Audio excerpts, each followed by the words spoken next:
gitu ya, ada compression dan tension gitu. Karena memang pada pondasi akan mengalami dua gaya ini. Kalau tekan sudah pasti dari beban bangunan gitu ya. Kalau pada tarik, pondasi akan mengalami tarik dalam kondisi-kondisi tertentu. Misalnya pada pondasi podium, basement, yang dimana muka air tanahnya itu lebih tinggi daripada level basement.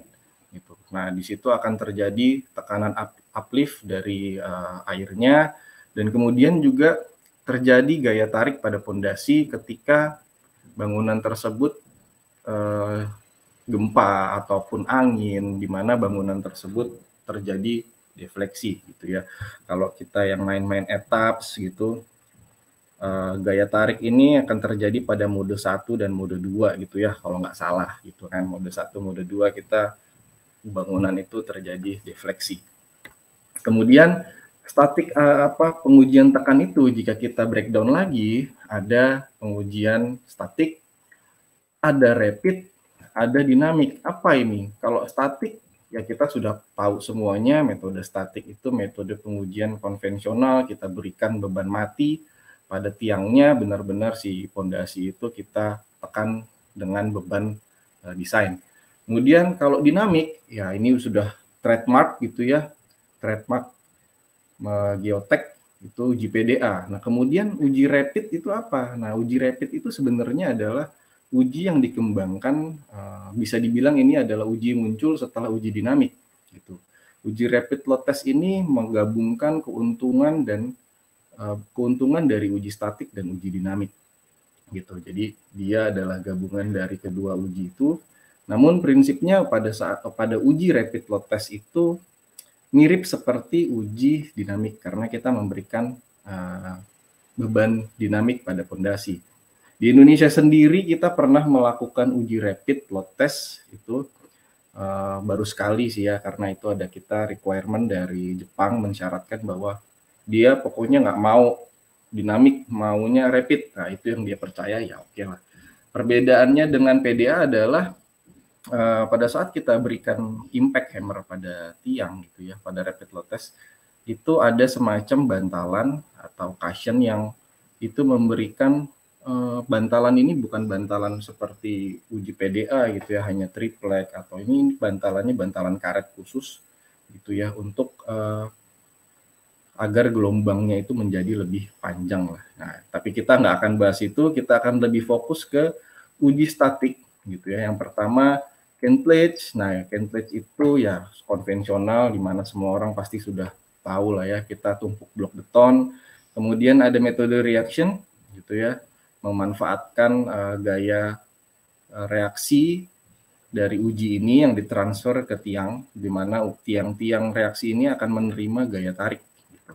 Nah, kemudian ada uji selanjutnya. Uji statik ini adalah metode yang terakhir, adalah metode bidirectional load test atau sel dua arah. Tuh, nah, fokus bahasan kita adalah kita akan membahas tentang metode yang ketiga ini, metode alternatif sel dua arah. Sebelum jauh kita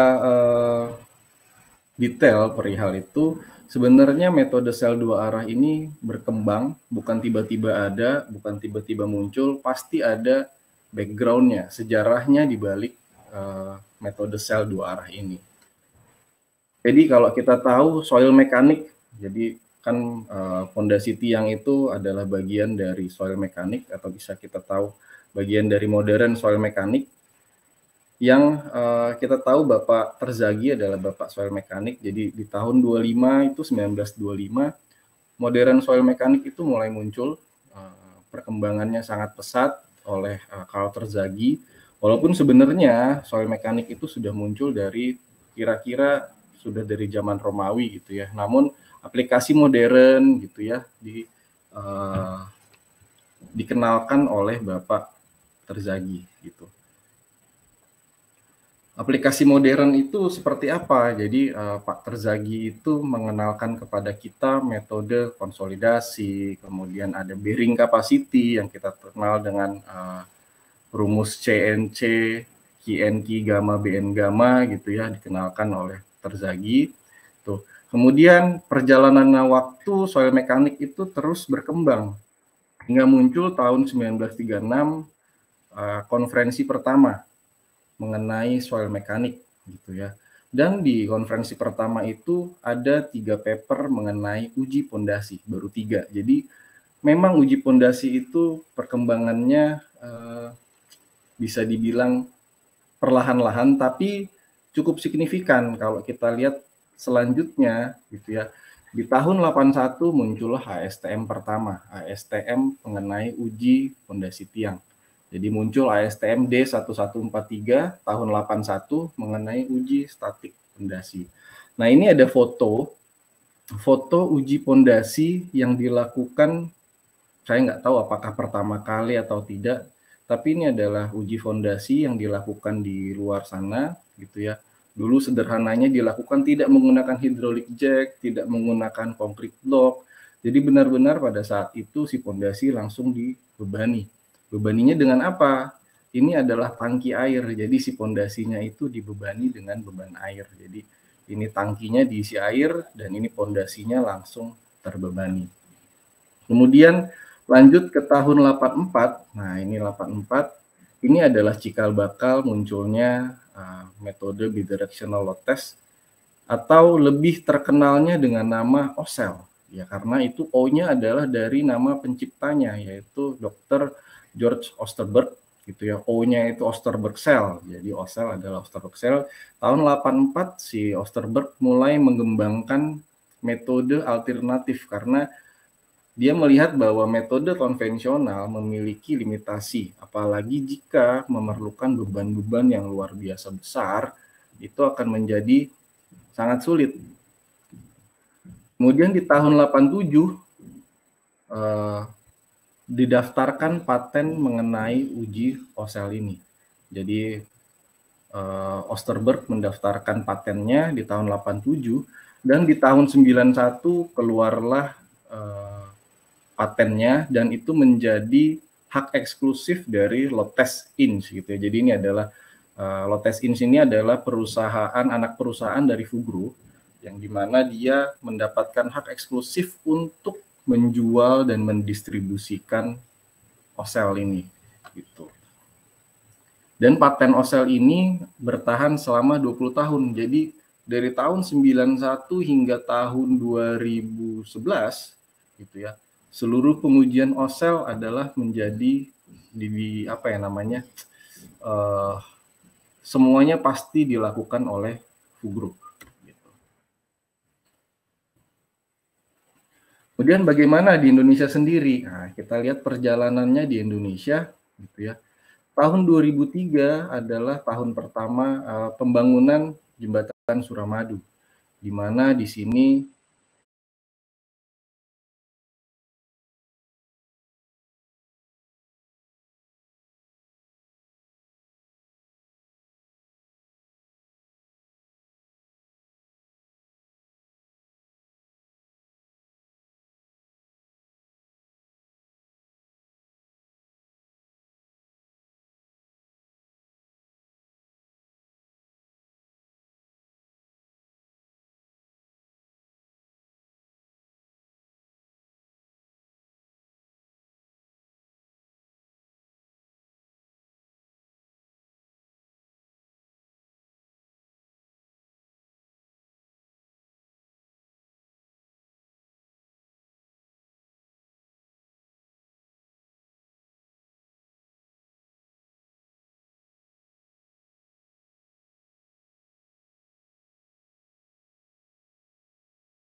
membuatnya gitu ya. Sehingga di tahun 2011 banyak perusahaan-perusahaan lain menciptakan alatnya, menciptakan jacknya dengan modifikasi dan kelebihannya masing-masing. Tahun 2016 ternyata 27.000 ton itu kurang besar gitu ya. Di tahun 2016 itu ada uji selanjutnya dan bisa dibilang ini adalah uji terbesar. Walaupun katanya di Cina ada uji hingga 400.000 ton, tapi saya belum dapat cari-cari, belum dapat papernya gitu ya. Yang saya ketemukan hanyalah ini. Jadi si Lotus Inch ini melakukan uji kembali di skyscraper yang digadang-gadang akan menjadi gedung pencakar langit tertinggi. Gitu ya. Walaupun kalau kita lihat sekarang sedang mangkrak sih ya. Jadi di Dubai Creek ini lot testnya itu hingga 36.000 ton.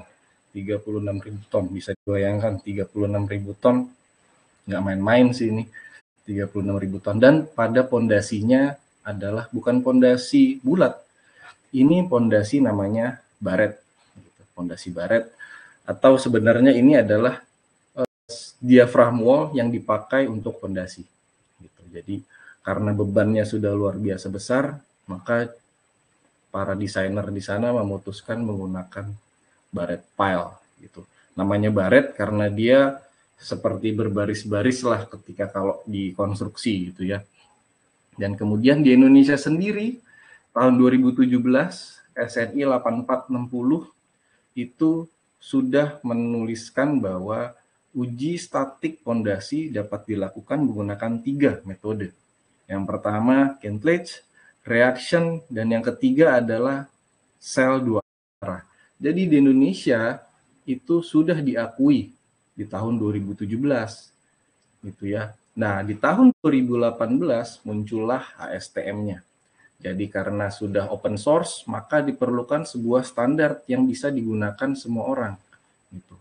Jadi di tahun 2018 muncullah ASTM mengenai uji ini di ASTM D8169. Dan 2019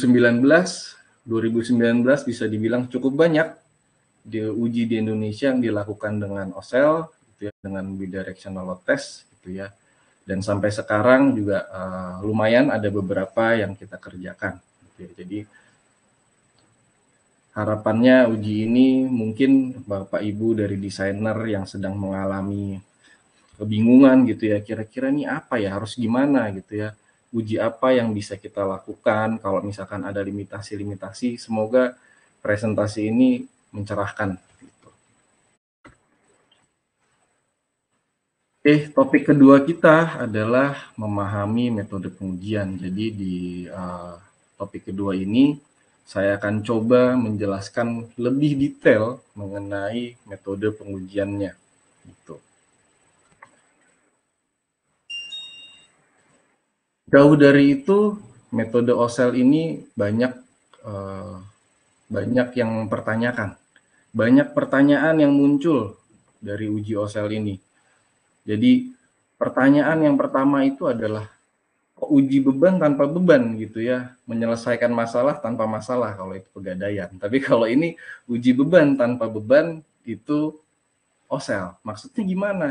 Karena orang melihat uji beban itu harus ada bebannya, harus ada beban matinya, harus ada kayak Kentledge, ada kelihatan concrete blocknya, reaction kelihatan ada beamnya. Tapi kalau uji OSEL ini, loh gimana bebannya? Nggak ada apa-apa gitu ya. Nah, nanti dijelaskan dari mana datangnya si beban.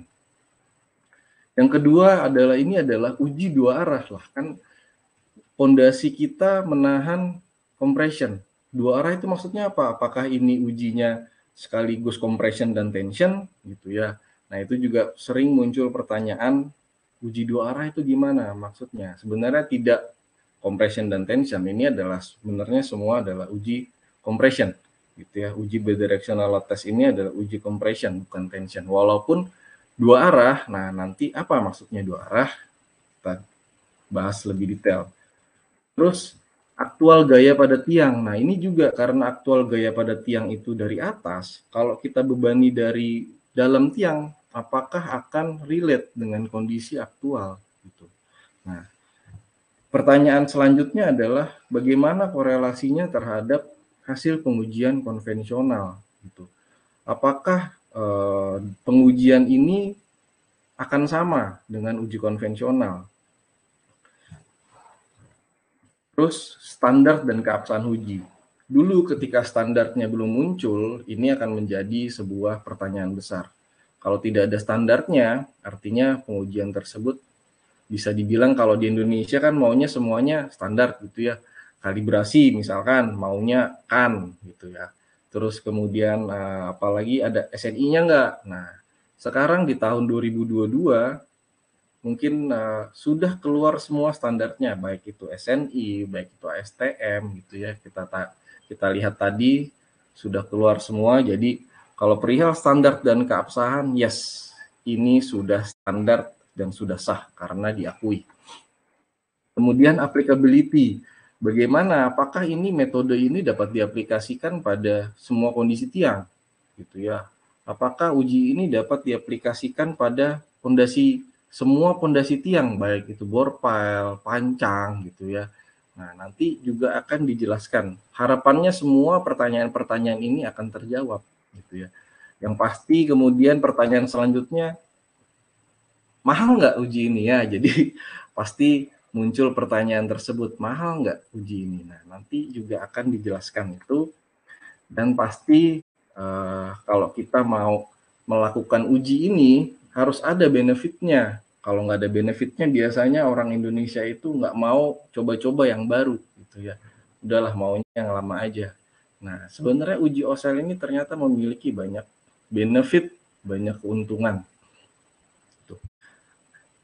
Semua pertanyaan ini seharusnya akan terjawab gitu, seharusnya akan terjawab di penjelasan saya selanjutnya. Dan jika Bapak-bapak, Ibu-ibu sekalian ada pertanyaan di luar dari ini open, kita diskusi dan harapannya semua pertanyaan itu bisa terakomodir lah gitu ya. Ini adalah dasar teorinya gitu ya. Dasar teorinya uji beban tanpa beban. Jadi sebenarnya pondasi itu adalah sudah memiliki beban. Nah, maksudnya gimana? Si pondasi itu kan memiliki daya dukung. Yang artinya ada beban di dalamnya, tapi kita hanya perlu mengaktifkannya. Nah, mengaktifkannya gimana? Kita hanya perlu dengan cara memberikan semacam displacement. Jadi reaksi itu muncul akibat ada gaya yang kita berikan. Jadi kalau kita uji beban dari atas, maka gaya itu displacement diberikan menggunakan hydraulic jack. Uji OSEL ini juga sama. Displacement itu kita berikan menggunakan hydraulic jack. Yang berbeda adalah jacknya posisinya. Kalau metode konvensional itu jacknya diletakkan di atas. Kalau metode bidirectional itu di dalam tiang. Jadi kalau kita bisa aktifkan gitu ya, maka kita punya beban itu. Beban itu dari friksi dan end bearing tiang itu sendiri. Jadi bebannya ada, bukan tidak ada. Namun yang berbeda adalah cara pengaktifannya aja. Kalau metode konvensional kita menggunakan beban mati, kalau bidirectional cell kita menggunakan friksi dan end bearing sebagai bebannya. Saya nggak akan bahas dalam perihal perihal daya dukung pondasi. Nah, ini Pak Aksan nih biasanya yang bahas di AOG gitu ya, detail mengenai desain, detail mengenai intinya desain-desain ya gitu ya. Tapi di sini saya bahas ujinya gitu. Nah, ini penting, mengapa? Karena terkadang orang skeptis. Skeptis dalam artian, loh kan nggak sama, beban di atas kan kelihatan gitu ya, kelihatan terukur, beban blok beton itu beratnya bisa dihitung. Kalau beban di dalam gimana? Nah, ini kita harus sepakat dulu sebelum masuk lebih dalam mengenai uji ini, kita harus sepakat bahwa si hukum Newton yang ketiga itu berlaku. Bagaimanapun caranya, ketika ada aksi yang kita berikan, maka muncul reaksi dengan gaya yang sama. Jadi ketika kita jack dengan pressure misalkan 100 psi, maka pressure yang sama juga berlaku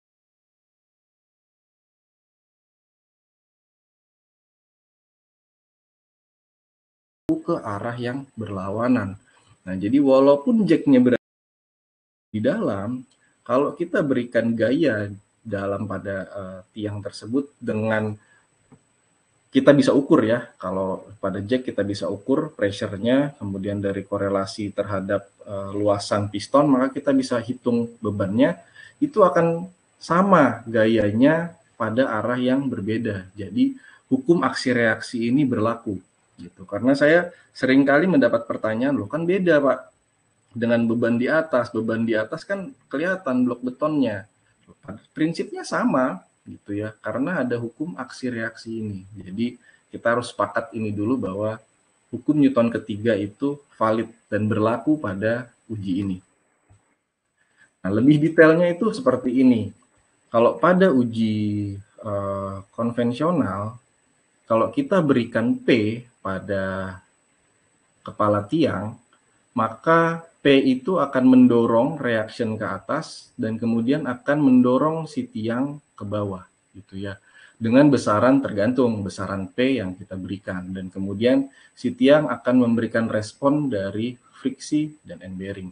Ya walaupun kenyataannya friksi dan end bearing ini tidak langsung F plus Q gini, kalau kita tahu pada pondasi tiang ada yang namanya load transfer. Jadi akan terjadi transfer beban, tidak tiba-tiba si beban itu ditopang langsung friksi dan end bearing. Jadi ada proses load transfernya hingga turun ke bawah hingga ditahan sama end bearing gitu.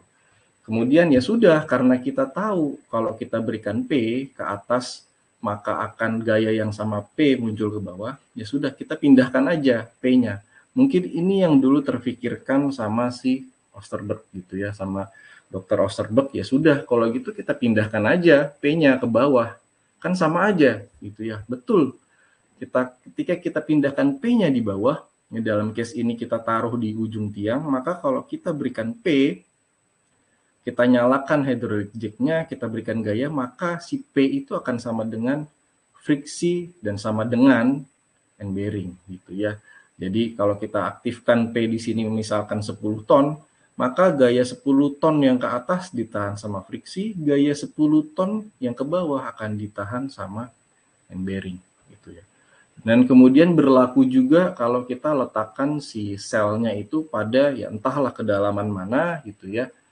Itu misalkan pada di sini ketika kita berikan P, maka P yang ke atas akan ditahan sama friksi segmen tiang bagian atas, P yang ke bawah itu akan ditahan friksi dan end bearing segmen tiang bagian bawah.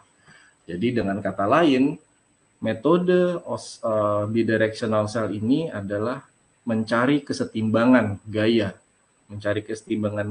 antara friksi dan end bearing. Gitu.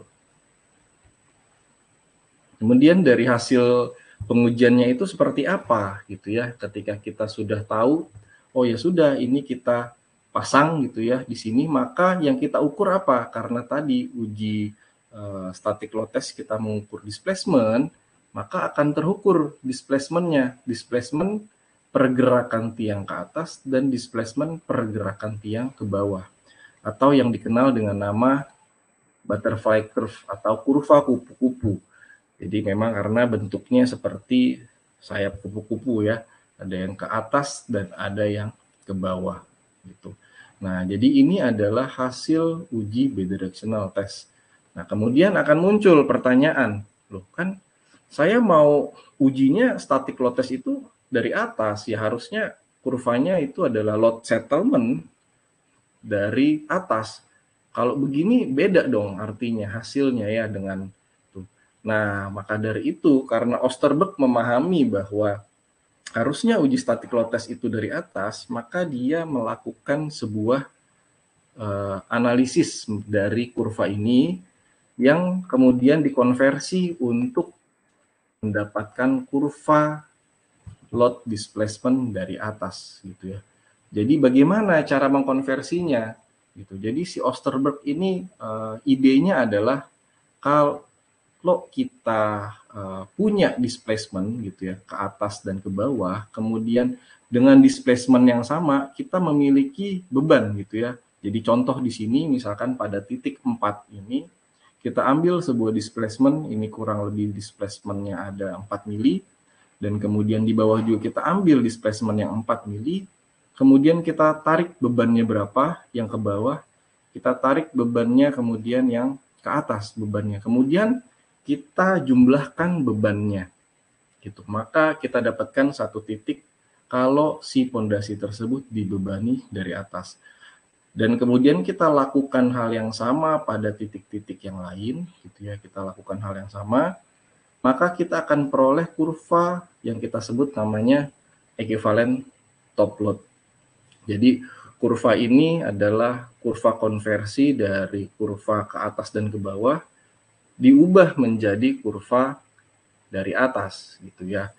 Jadi karena kalau dari atas dan dari bawah, misalkan uji OSEL ini misalkan bebannya kita berikan 500 ton, maka sesungguhnya si pondasi tersebut sudah dibebani dengan beban 1000 ton karena 500 ke atas dan 500 ke bawah. Jadi sebenarnya sudah ada 1000 ton yang diberikan. Nah, ini adalah kurva equivalent top load-nya. Jadi sederhana sekali proses konversinya. Nah, namun pasti banyak orang yang mempertanyakan lebih lanjut gitu ya, mempertanyakan loh, kan kalau kita bebani dari atas, akan muncul namanya pemendekan material dari tiang. Sedangkan kalau yang ini, kalau yang ke bawah pasti akan muncul pemendekan juga, sudah terhitung. Tapi yang dari atas ini, yang ke atas ini, apakah sama perilakunya ketika kita bebani dari atas? Betul, pertanyaan tersebut adalah metode ini masih kurang sempurna untuk mendekati kurva, mendekati uji beban dari atas. Karena di sini tidak diperhitungkan yang namanya defleksi pada tiang. Jadi asumsi dari Osterberg ketika melakukan analisa ini adalah satu, tiangnya adalah rigid gitu ya, adalah rigid sehingga maka dia langsung boleh aja langsung aplikasikan pada displacement yang sama dijumlahkan bebannya. Nah, karena asumsinya tiang itu rigid. Nah, kondisi real, tiang itu tidak rigid. Jadi ada pemendekan dari material, sehingga kemudian di tahun 98 muncullah metode baru untuk menganalisa hasil uji ini. Jadi di tahun 98, Smartman sesuai dengan namanya, dia smart gitu ya, dia tahu ada kekurangan dari metode original, maka dia memodifikasi metode Osterberg. Memodifikasi dengan memperhitungkan pemendekan dari tiang. Nah, memodifikasinya gimana? Karena dia smart gitu ya, dia tahu karena pada tiang ada proses load transfer. Sebenarnya ini adalah formula dari hukum Hooke, di mana pemendekan itu sama dengan P dikalikan dengan L dibagi dengan EA. Namun karena dia smart, dia tahu pada pondasi, kasus pondasi tiang, beban itu tidak langsung seperti hukum Hooke ya. Kalau hukum Hooke kan langsung di atas dan di bawah bebannya sama. Kalau pada pondasi tiang ada namanya load transfer, maka bebannya itu tidak sama antara atas dan bawah. Maka dia memodifikasi dengan namanya faktor bentuk distribusi beban gitu ya. Jadi faktor distribusi beban itu gimana? Nah, misalkan ini contoh gambar yang atas, kalau distribusi bebannya itu adalah linear seperti ini, maka C1 itu adalah titik tengah dari distribusi beban gitu ya. Ini kalau yang OSEL, dan kemudian kalau yang kalau yang beban dari atas gimana? Nah, itu linear gini ya, ini linear. Itu distribusi bebannya linear. Nah, kemudian kalau tidak linear gimana? Kalau tidak linear seperti ini gitu ya. Kalau misalkan distribusi bebannya pada saat uji bidirectional test segitiga ini artinya semakin ke atas semakin kecil, atau kalau dari atas itu seperti ini, maka C1-nya itu adalah titik berat dari distribusi beban. Walaupun realnya tidak mungkin sesmooth ini, tidak mungkin seindah ini gitu, tapi prinsip dari perbaikan untuk mendekati kurva equivalent top load secara real itu bisa menggunakan dari sini. Dan terbukti bahwa metode dari Smartman ini hingga sampai saat ini adalah metode yang paling mendekati kondisi real untuk pengujian beban dari atas. Jadi perkembangannya itu karena uji OSEL itu sudah lama, banyak orang mempertanyakan, maka banyak orang juga yang meneliti, gitu ya. Banyak orang meneliti dan mencoba langsung satu tiang dites dengan uji dari atas dan uji dari bidirectional, dan kemudian dilakukan analisa dan terbukti bahwa metode Smartman ini paling mendekati untuk mengkonversi kurva dua arah menjadi kurva dari atas. Implikasinya apa terhadap itu? Nah, implikasinya adalah seperti ini, gitu ya. Yang pertama itu adalah kurva original dari Osterberg, atau bisa dibilang ini adalah rigid curve-nya Osterberg, dan kemudian yang bawah ini adalah kurva yang sudah dikonversi atau dikoreksi dengan adanya pemendekan dari tiang, gitu ya. Jadi ini hasilnya, gitu. Kemudian terus berkembang konversi ini, banyak tetap orang masih yang nggak percaya, gitu ya. Kan pada saat uji tiang tidak selalu segitiga begini ya, pada saat distribusi bebannya tidak selalu segitiga gini. Bagaimana kalau bentuknya itu tidak bagus, gitu ya? Maka hingga akhirnya itu bukan muncullah ya sebenarnya, ya sudah kalau begitu kita pakai uji OSEL tapi analisanya menggunakan metode distribusi beban, hingga akhirnya orang menerima secara penuh metode OSEL ini dengan menggunakan analisa metode distribusi beban. Jadi metode distribusi beban sudah diterima secara umum, gitu ya, di mana dengan metode distribusi beban ini kita bisa mendapatkan kurva, kita bisa memodelkan, gitu ya. Jadi dari distribusi beban, kalau teorinya adalah si tiang ini akan bergantung sama kekakuan tiang dan juga ada kekakuan dari tanahnya, gitu ya. Kalau metode Smartman, dia tidak membagi-bagi ini, dia langsung ambil secara linear, dianggap tanahnya itu seragam, walaupun kenyataannya tanah itu kan tidak seragam, memiliki kekakuannya masing-masing, gitu ya. Sehingga akhirnya ya sudah, kita pakai saja metode distribusi beban ini untuk menganalisa kurvanya, gitu ya. Jadi kalau kita punya data TZ, kita punya data QZ, kita bisa analisa balik untuk mendapatkan kurva top displacement, gitu ya. Caranya bagaimana? Sebenarnya caranya adalah gini. Kalau kita punya displacement di bawah, kemudian kita akan transfer displacement tersebut terus ke atas menggunakan elemen hingga kita peroleh beban di atas dan juga settlement di kepala tiang. Jadi metode distribusi beban, mungkin Pak Aksan sudah sempat bahas metode ini, gitu ya, di AOG-nya fondasi tiang, gitu. Nah, ini adalah summary dari tiga metode yang kita pakai untuk analisa.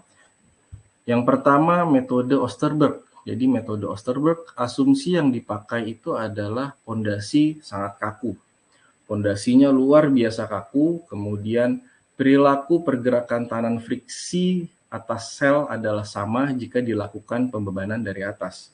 Jadi asumsinya adalah reaksi friksi dari segmen tiang di atas si sel itu adalah sama ketika dibebani dari atas.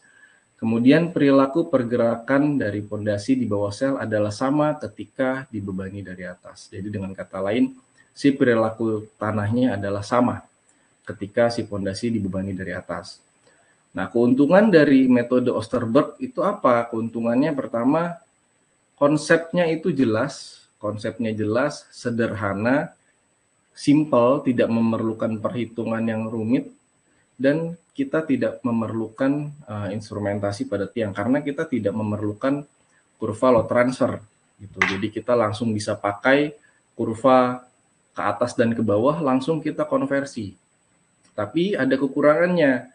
Kekurangannya yang pertama adalah ini, yang paling signifikan adalah pemendekan elastik dari tiang itu diabaikan atau tidak diperhitungkan. Nah, kemudian jika kurva ke atas dan ke bawah tidak sama, maka pergerakan yang lebih kecil perlu diekstrapolasi. Nah, ini juga menjadi sebuah kekurangan. Jadi kekurangannya gimana? Karena tadi kita menjumlahkan beban pada kondisi displacement yang sama, jika adalah salah satu kurva displacement-nya tidak equal dengan kurva lawannya, maka itu akan terbatas, konversinya terbatas, gitu ya. Dengan kata lain, kita memerlukan ekstrapolasi. Namun ekstrapolasi ini juga memiliki kelemahan. Kalau salah satu kurvanya itu masih linier,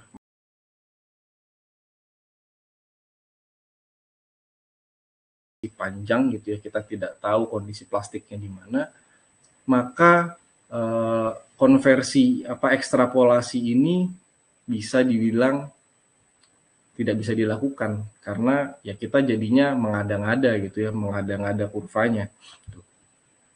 Kemudian dari metode Smartman dan metode load transfer, asumsi yang dilakukan adalah pertama pondasi adalah kompresibel gitu. Kompresibel ya real ya. Jadi sebenarnya bukan asumsi, realnya kondisi real ini pondasi kompresibel yang kemudian perilaku pergerakan dan tekanan friksi di atas sel adalah independen terhadap arah pergerakan. Jadi karena si segmen tiang ini sudah terpisah, maka pergerakannya ini adalah independen gitu ya terhadap tanah sekitar gitu. Kemudian perilaku beban pergerakan dari pondasi di bawah sel adalah sama ketika tiang dibebani dari atas gitu ya. Jadi perbedaannya adalah kalau original baik perilaku di atas dan di bawah sel itu adalah sama ketika dibebani dari atas, tapi kalau di metode Smartman karena dia tahu kelemahannya ketika segmen tiang bagian atas itu adalah perilakunya tidak sama, dengan kata lain adalah independen gitu. Nah, keuntungan dari metode Smartman itu prosedur relatif sederhana gitu ya. Sebenarnya sudah ada formulanya, bisa kita langsung pakai, dan penurunan elastik tiang diperhitungkan dan tidak dibutuhkan instrumentasi. Jadi dengan hasil bidirectional load test apa adanya, kita bisa langsung aplikasikan metode Smartman tanpa perlu memasang instrumentasi pada tiang. Nah, kekurangannya adalah sama karena dasarnya adalah kita dari metode original, dia memerlukan ekstrapolasi jika salah satu pergerakan tiangnya itu lebih kecil daripada pergerakan yang lainnya, gitu ya, ekstrapolasi. Kemudian jika tiang terinstrumentasi, ya kalau ada terinstrumentasi itu tidak dibuat berdasarkan hasil instrumentasi karena sudah ada formulanya, maka kurvanya itu tidak dibuat dari hasil instrumentasi. Nah, maka dari itu metode terakhir mengakomodir semuanya, di mana kalau kita ada instrumentasi, kita akan pakai data instrumentasi yang di mana data tersebut valid, data tersebut bagus ya kan, masa udah masang mahal-mahal tidak kita pakai gitu. Jadi metode distribusi beban mengakomodir itu. Keuntungannya apa? Hasil pengukuran dari instrumentasi itu kita gunakan dengan optimal, kita gunakan semaksimal mungkin. Kemudian pembuatan kurva ekuivalen top load-nya itu berdasarkan analisa transfer beban yang sudah diterima secara luas. Jadi metode transfer beban sudah kita sepakati bahwa itu metode valid, ya kan? Kemudian penurunan elastik tiang diperhitungkan ya karena kita menggunakan metode elemen hingga di mana segmen-segmen tiang itu dicacah memiliki kekakuannya masing-masing sehingga dengan kata lain elastik tiang sudah diperhitungkan. Jadi itu metode analisanya, metode dasar teorinya gitu ya. Harapannya dari situ sudah menjadi pencerahan bahwa metode bidirectional load test ini bukan metode yang tiba-tiba muncul tanpa dasar teori apa-apa gitu ya. Ternyata perkembangannya metode ini semakin lama semakin disempurnakan.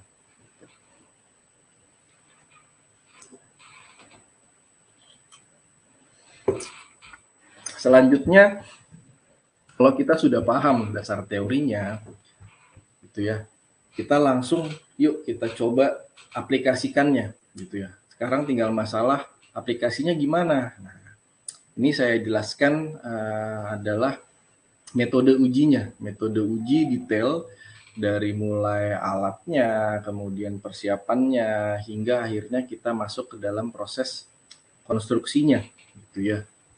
Nah, bidirectional load test sendiri memerlukan sebuah hydraulic jack, gitu ya, memerlukan hydraulic jack, memerlukan sel. Nah, ini adalah selnya.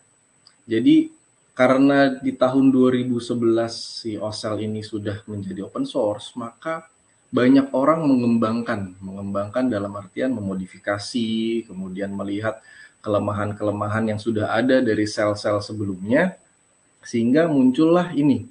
Ini adalah sel dengan bentuk konus, gitu ya. Kenapa bentuk konus? Tujuannya adalah untuk ketika pada saat pengecoran tiang, si konkrit itu dapat flow dengan baik, gitu ya, flow dengan baik hingga tidak ada segmen tiang yang menjadi keropos akibat pemasangan ini. Gitu. Kemudian ini ada contoh lainnya, ini metode model donat, sama ini ada seperti semacam sloping juga.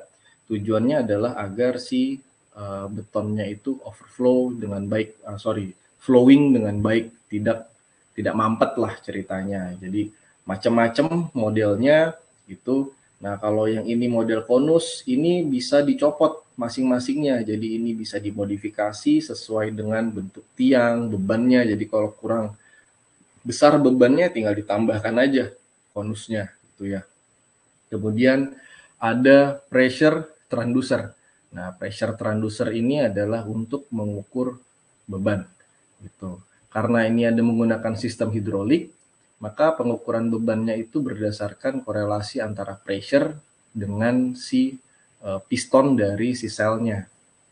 Nah, kok nggak pakai load cell gitu ya? Kan di Indonesia SNI mensyaratkan menggunakan load cell gitu ya. Nah, ini karena si sel ini digunakan satu kali, artinya kan si sel ini ditanam ya pada tiang, tanam pada tiang sekali pakai.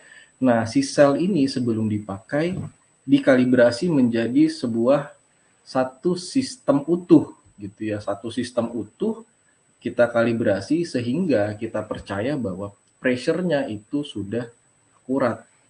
Lain halnya dengan metode konvensional yang dimana hydraulic jack-nya itu kan bongkar pasang, pindah sana, pindah sini gitu. Nah, karena dipakai berulang-ulang itu, maka munculnya namanya efisiensi beban atau efisiensi hidrolis yang menyebabkan pressure yang terbaca terkadang tidak akurat, hingga mengapa disyaratkan menggunakan load cell untuk pengukuran eksternal. Tapi kalau pada uji bidirectional ini, karena semua sistemnya ini sudah terkalibrasi secara keseluruhan, dan dia hanya dipakai satu kali, maka tidak memerlukan load cell gitu ya.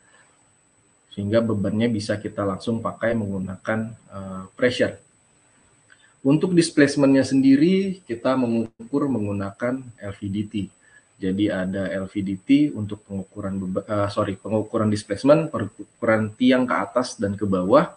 Kemudian ada reference beam, dan ini kalau memerlukan pengukuran data yang lebih akurat, kita bisa menggunakan instrumentasi pada tiang, bisa memasang, bisa strain gauge, bisa extensometer gitu ya, macam-macam, bisa juga fiber optik gitu.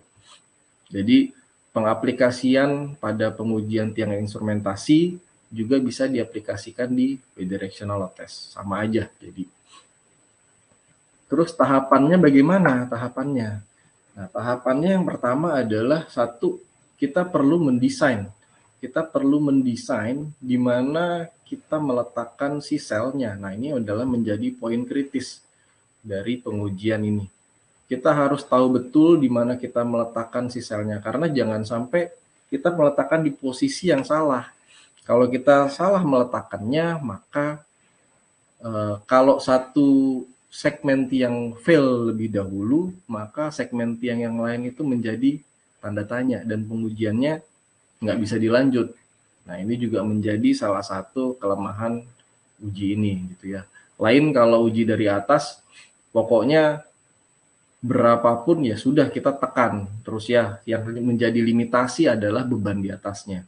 Tapi kalau dari uji bidirectional load test, yang menjadi limitasi adalah kalau salah satu segmennya kalah duluan. Gitu. Jadi ini adalah menjadi poin kritis. Dan ini harus benar-benar didesain, kita cek dengan baik. Gitu. Selanjutnya ketika kita sudah analisa, kita sudah tentukan di mana kedalamannya, gitu ya, kita bisa persiapkan gitu, persiapkan shop drawingnya dan kemudian kita persiapkan tulangannya. Kenapa persiapkan tulangan? Karena mau tidak mau artinya ada perubahan perubahan shop drawing gitu ya dari pembesian. Karena misalkan ini perlu dipasang di tengah-tengah section besi gitu ya, maka harus dipotong, harus dibuat ulang gitu ya. Tapi kalau misalkan belum dikonstruksi, maka itu bisa disesuaikan pembuatannya sesuai dengan kebutuhan si oselnya. Gitu. Dan ini adalah contoh sel yang dipasang pada tiang gitu ya. Ini sudah digabung segmen besi yang atas, segmen besi yang bawah, dan kemudian ini dilas. Kemudian ini kalau kita ada instrumentasi, kita pasang semua instrumentasinya, kabel-kabelnya. Nah, pengukuran dari displacement ke atas dan ke bawah itu kita lakukan menggunakan ini. Ini adalah namanya telltale. Jadi ini adalah telltale. Telltale itu semacam besi gitu ya.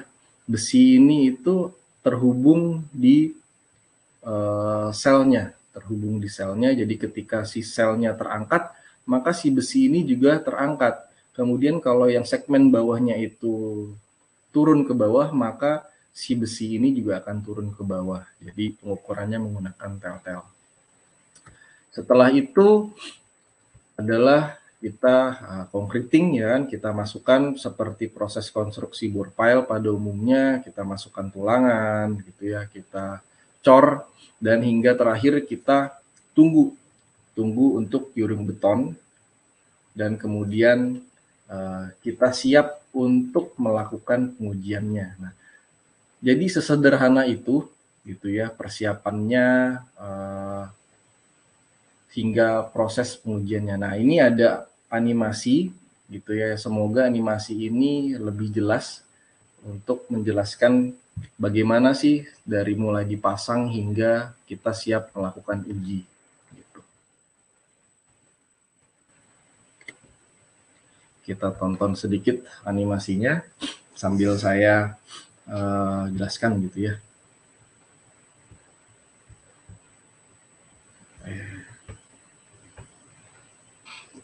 Oke, ini adalah si selnya, gitu ya, si selnya. Nah, ini untuk sel jenis ini itu diperlukan diisi beton, gitu ya, diisi beton, ada konusnya diisi beton. Tujuannya diisi beton itu agar menjadi solid, gitu ya, tidak besi semua. Jadi dengan kata lain, si sel ini harganya relatif murah. Kemudian kita pasang pada tulangan, itu kemudian dilas. Nah, ini kita pasang semacam corong.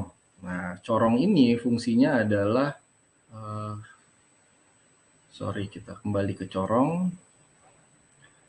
Corong itu fungsinya adalah untuk semacam bantuan gitu ya.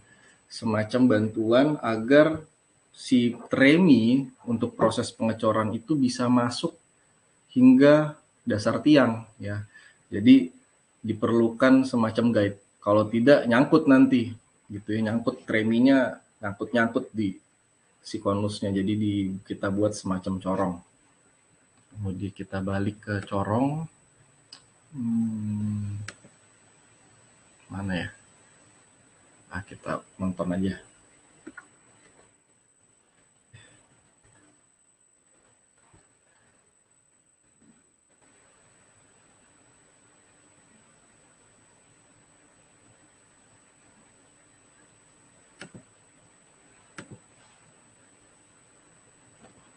Kok nggak bisa di ini ya? Oke, kita ulang, nggak apa-apa lah, kita sambil nonton ya.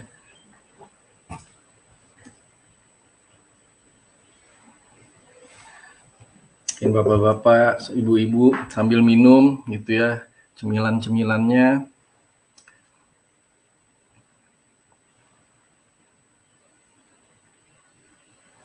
Ini sedikit diulang animasinya. Tuh. Nah ini adalah guidance-nya agar si pipa tremi itu bisa masuk. Dan ini adalah pemasangan tel-telnya, gitu ya, untuk upward, jadi pada bagian atas dan kemudian juga downward pada bagian bawah.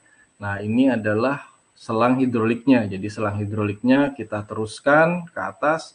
Nah kalau kita perlu pasang strain gauge, kita bisa pasang, gitu ya. Opsional, ada instrumentasi yang bisa kita pasang. Nah, kemudian di bawahnya juga, bagian bawah kita pasang guidance, corong.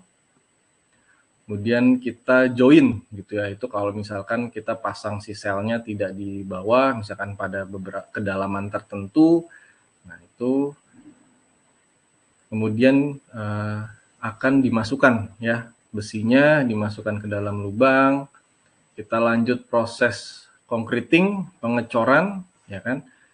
Nah, ini adalah proses tesnya. Nah, proses tesnya si sel itu akan membuka dan akan membuat crack pada beton.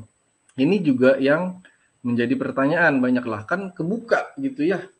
Kebuka si betonnya. Terus gimana dong? Nah, itu tadi si gap-nya itu bisa kita isi. Jadi nanti terakhirnya itu adalah kita isi dengan grout. Lewat mana? Karena ada pipa, ya kan? Kita sudah punya pipa akses. Nah, pipa akses itu bisa kita pakai sebagai akses untuk grout. Gitu. Selanjutnya adalah proses pengujiannya.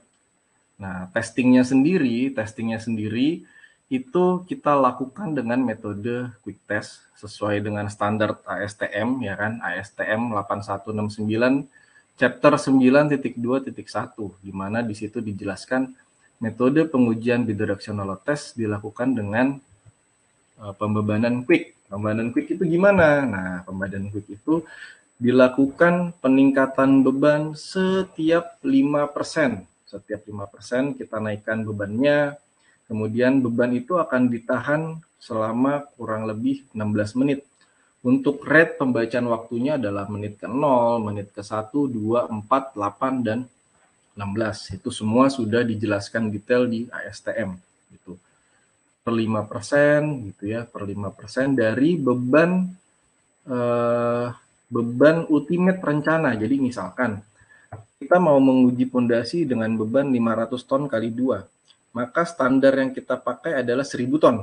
Nah, karena osel ini gayanya adalah aksi reaksi, maka kita cukup tes dia dengan beban 500 ton, ya kan? 500 ton ke bawah, 500 ton ke atas, maka kita sudah bisa tes dia dengan beban 1000 ton. Jadi 50% di sini adalah maksudnya 50% dari 1000 ton, gitu ya. 50% dari beban ultimate.